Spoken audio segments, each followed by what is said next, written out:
जय गुरुदेव। प्रेमी भाई बहनों, दूरदर्शी आवाज मासिक पत्रिका 1 जुलाई 2023 दिन शनिवार, पेज नंबर 29 पर दर्शित प्रसंग लिखा है, भ्रम में मत रहो, इशारे में समझो।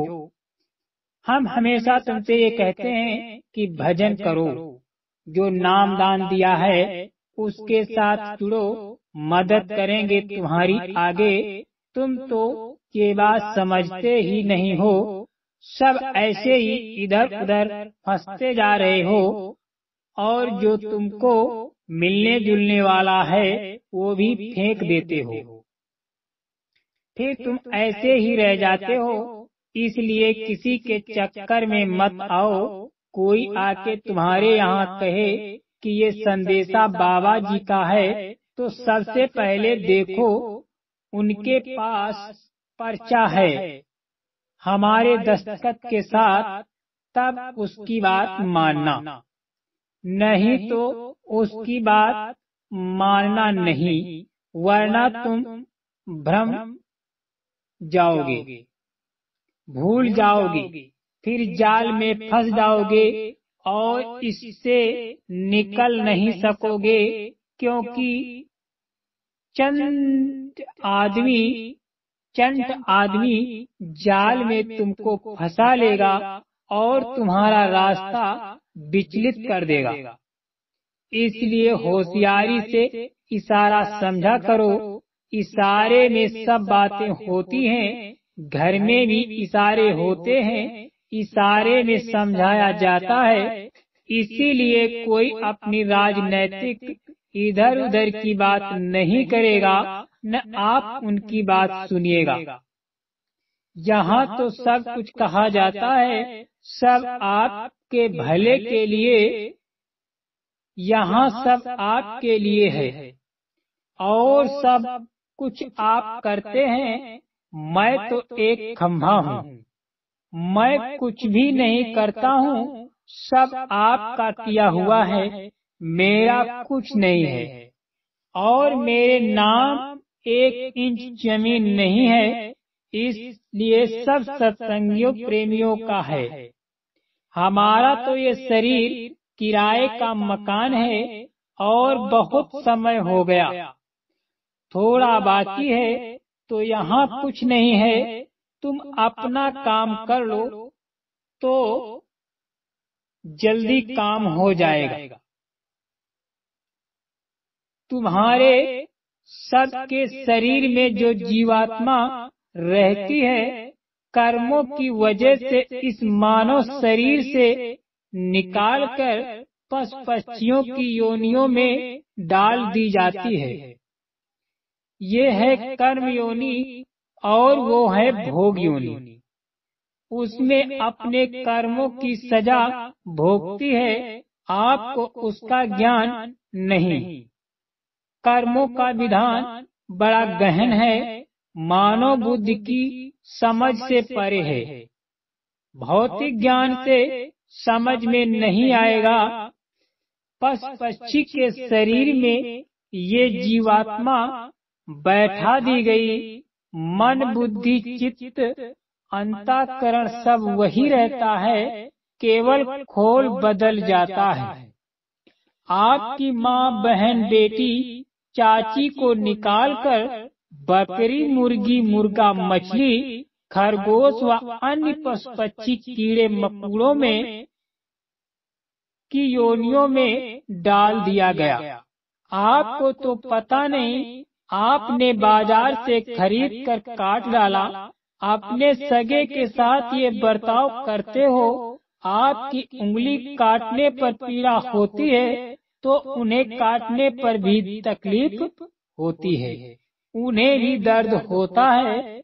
ऐसा जुल्म क्यों करते हो?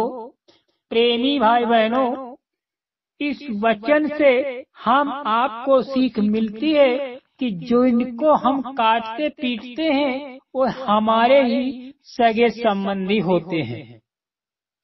एक महात्मा जी के पास एक आदमी आया और बोला कि हमको चेला बना दीजिए, कि हमको चेला बना लीजिए।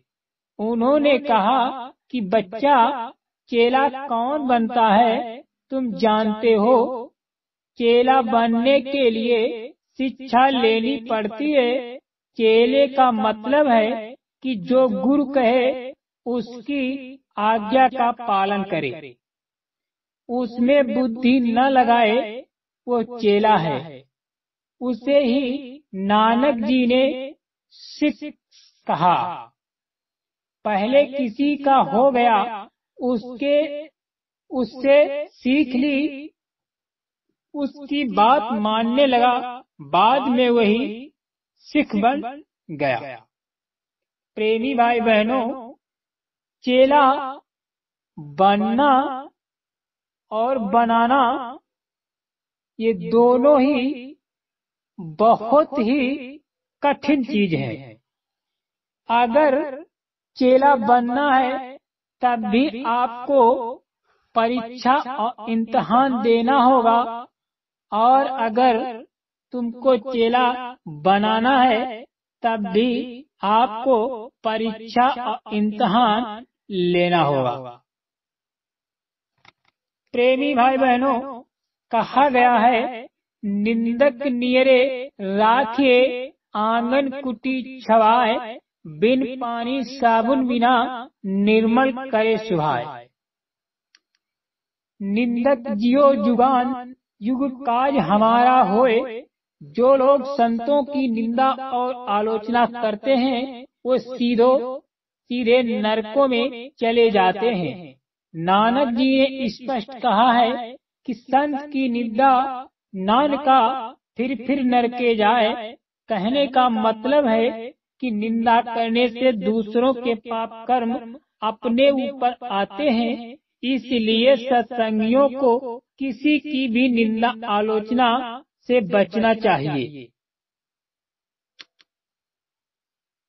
मन को रोकने का काम तो तुम्ही को करना पड़ेगा। मन जब रुकेगा तभी अंतर में कुछ दिखाई और सुनाई पड़ेगा। प्यार और लगन जरूरी है। दुनिया में भी जब कोई काम लगन के साथ किया जाता है तब सफलता मिलती है। इसी प्रकार परमार्थ भी है। करोगे तो पाओगे, नहीं तो करोगे तो नहीं पाओगे। दोनों आँखों के ऊपर तीसरा तिल है। वहाँ पहुँचने पर सुंदर सुंदर महल हैं। वहाँ जाकर डेरा जमाओ, बड़ा आनंद है।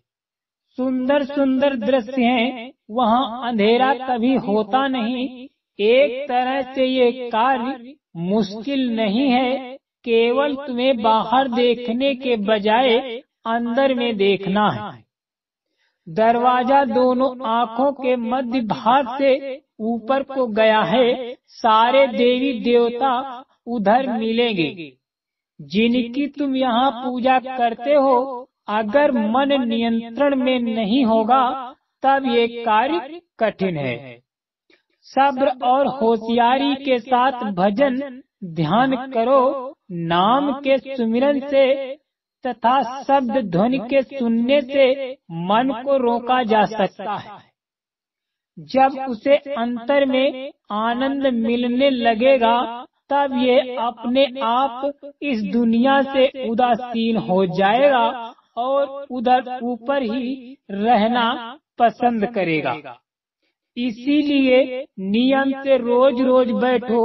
नित्य के अभ्यास से सफलता अवश्य मिलेगी। प्रेमी भाई बहनों, मनुष्य शरीर रूपी मंदिर में 24 घंटे आकाशवाणी हो रही है। घंटे घड़ियाल बज रहे हैं और एक क्षण के लिए भी बंद नहीं होते हैं। इन आसमानी आवाजों को जीवात्मा के कान सुनते हैं जो अभी कर्मों के पर्दे से ढके पड़े हैं। इन आसमानी आवाजों को सुनने को ही भजन कहा जाता है। ढोलक, हारमोनियम अथवा तबले की आवाज पर जो गीत या प्रार्थनाएं गाई जाती हैं उन्हें भजन नहीं कहा जाता। भजन और कुछ नहीं है, केवल शब्द ध्वनि को सुनना ही भजन है, जो परमात्मा के मुख से निरंतर निकलती रहती है। जीवात्मा के द्वारा इस आंतरिक ध्वनि को सुना जाता है, जिसे संतों की भाषा में भजन कहा गया है। भजन के द्वारा जन्मों जन्मों की सोई जीवात्मा जाग उठती है और आनंद प्राप्त होता है। इस अभ्यास में किसी प्रकार की थकावट अथवा परिश्रम नहीं होता और ये सुख और आनंद का मार्ग है। इसे सूरज शब्द योग का मार्ग कहा जाता है। जय गुरुदेव।